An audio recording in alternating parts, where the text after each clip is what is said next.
2022年悉尼博览会在皇家兰德威克赛马场的肯辛顿展馆如期举办。悉尼博览会一般在每年的7月底开展，为期4天。进入展馆，参观者熙熙攘攘。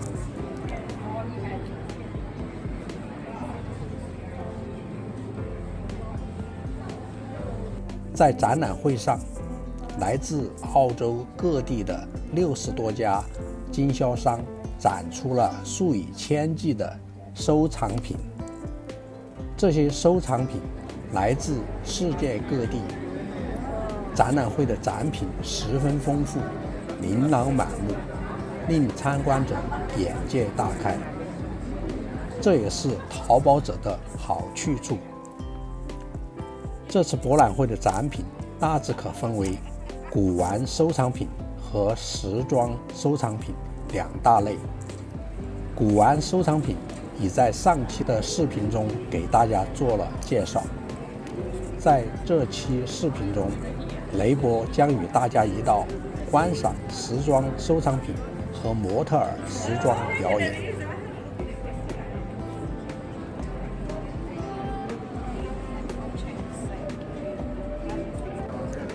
第18号至22号展位主要展出女士服装收藏品，这是女士们的最爱。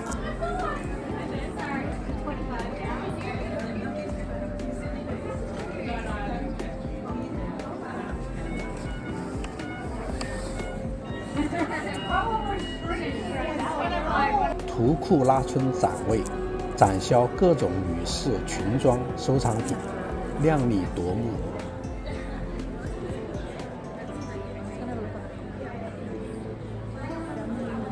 在周末的下午，在展馆的大厅里举办了模特儿走秀表演，吸引了不少的观众。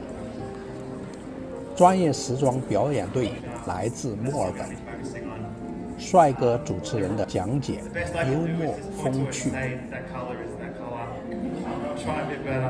I'll try to really place does anyone remember farmers? Boys? Farmers? If I say farmers, for example, he would approach farmers and he'll have a look around at some of the best-selling garments. He'll talk. Okay, so 女模特分别穿着上世纪不同年代的时装，按照年代由早到晚的顺序进行走秀表演。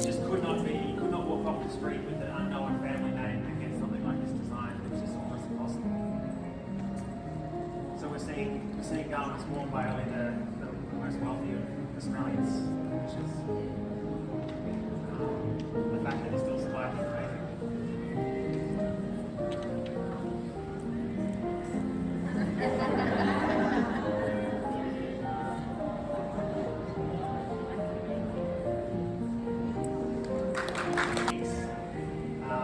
Say if you go to GHB Thomas on Collins Street, it would take sometimes up to months and refittings and styling. Like I said, everything had to be unique. They couldn't see themselves in the street. Even up to the 1950s, 1960s, couturiers would refuse to make multiples for each day. It was a height of embarrassment to see someone else wearing this. So most likely this was the only one ever made. And so then, yes, we had House of Shade. George Osborne Shade. So even in 1917, Australians were saying they could compete with the best of Europe when it came to design, but we had such a small population, we couldn't afford to compete. But someone like Osborne Shade is a name that's sort of forgotten, but if you go to David Jones in the city, apparently one of his chairs is still there. I don't know why they had a chair when he sat there.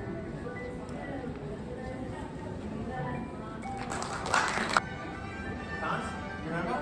So cars were very much integral in bringing a lot of French designers like DNA, Schiaparelli, Georges. Remember Georges? Yeah. So this was thanks to those department drapery stores, we got to see garments like this.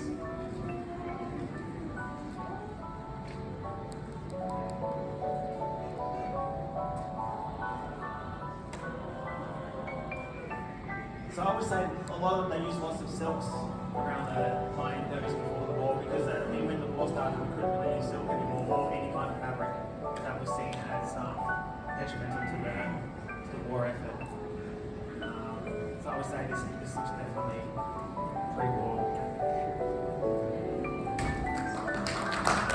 So this is really interesting, because after the war, this colour was very unpopular, so I can tell it was pre-war. It went back to very dark colours after the war. So this is a really, really rare piece. Absolutely. So what I'd like to talk about is, so how we're parading the fashion today was quite different to how they used to do it. Because now we walk in a straight line, but they often didn't really walk straight lines. They did lots of horseshoes whenever the audience was around in a horseshoe. And they'll just walk through salons, and some fashion designers just use their house. So this setting is much more of a really contemporary space where these garments often wouldn't have been walked like this. It's really interesting. Every single Australian department store would have had versions of this garment in all sorts of colours, different colourways, different patterns. But this would have been, if you went out if you were wealthy enough to go to one of those charity balls, it's like one of these money laundering, but one of these charity balls, you would see versions of this garment, like all the diamantes, the drape, the shape. This one I would say is very iconic of the era.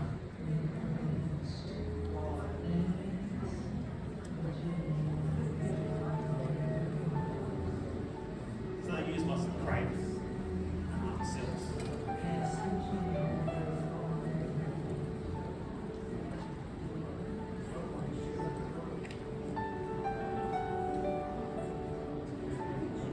So to give you, so lots of bling, lots of sequins. Whoever bought this dress, whoever this was made for, wanted to be seen. There's a lot of work going on in this dress. This is going to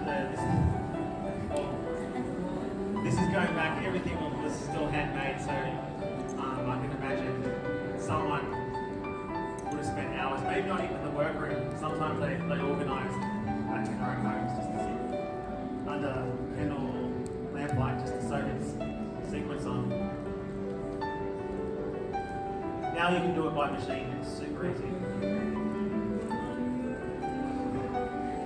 And so oftentimes the tulle or in the skirt, back then it was silk, which needs sort of changed. But I mean, speaking to some designers from the 40s, they stopped using silk deliberately because what we need to do is slightly brush past the sharp edge and then it's ripped to get big runs. So the fact that's in that condition, someone really liked it. This really launched Christian Dior in 1947 with this silhouette. And one of the first things that Christian Dior did after the new look in 1947 is he started to license out his label to New York and Australia because he knew he was on a good thing. And he made a lot of his money just through licenses alone.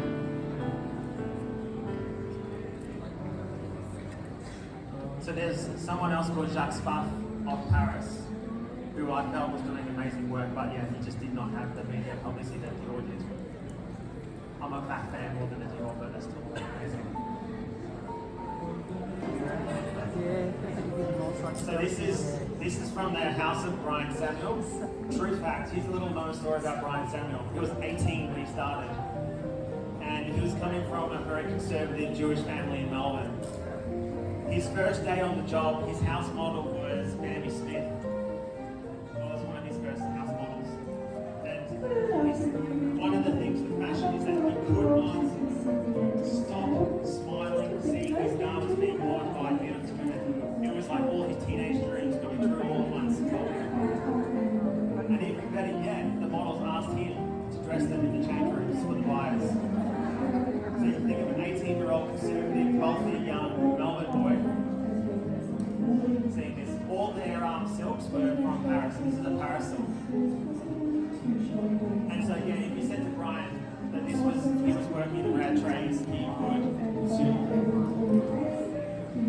They also had a rule in this fashion house, Miss Hartnell, that you could not wear polyester ties. Everything had to be a silk tie, otherwise you get sent home.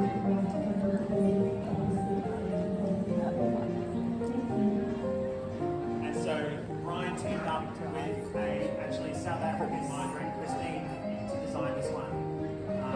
And if anyone takes a photo of this, hashtag Miss Hartnell, hashtag Brian Samuel, and I'll show him, because he'll love to see this. This is a very popular style of his. Only for a couple of seasons, because once you had a gown like this, we would like photo on.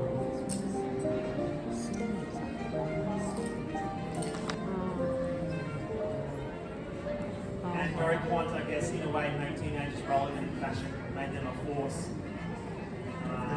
Whilst their mothers might have been a bit shocked at the lengths and the styling and the colours, and he really liberated.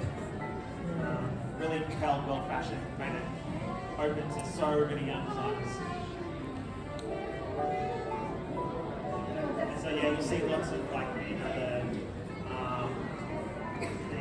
what's it called, the PVC kind of shiny, yeah, and they have all sorts of crazy hats. And in the 1960s saw Beatles. That came to Australia, and we had a designer called Simon Scheinberg. So he was one of the first Australian designers, if not the first, to sign a licensing deal with a band. So he made a series of garments sort of similar to this. They were called the Beatles dresses, and he got the Beatles signature on the label, and not a single garment can be found today. So if you find one, here you go.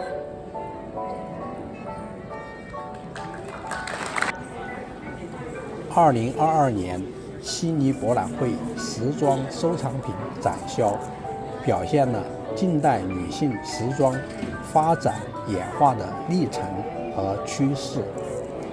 虽然是古装，散发出时代的气息，但在今天看来，仍不失靓丽华贵、时尚大方，同时也勾起了人们对过去时代美好的回忆。